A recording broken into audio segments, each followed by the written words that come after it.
First time ko ulit ngayon na makita ang media. Sige, bibigyan natin ng sample. So, yung sample natin ngayon. Isang taon nang nagdaan ng atin ang simulan, pagbabakuna laban COVID para sa kalusugan.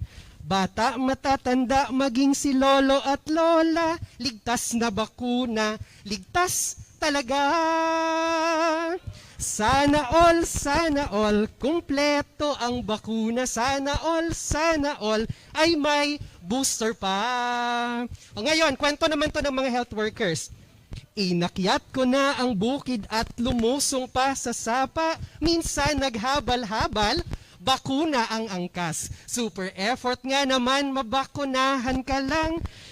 Susuungin ng lahat, maging healthy ka lang. So ulit, sana all, kumpleto ang bakuna. Sana all, ay may booster pa.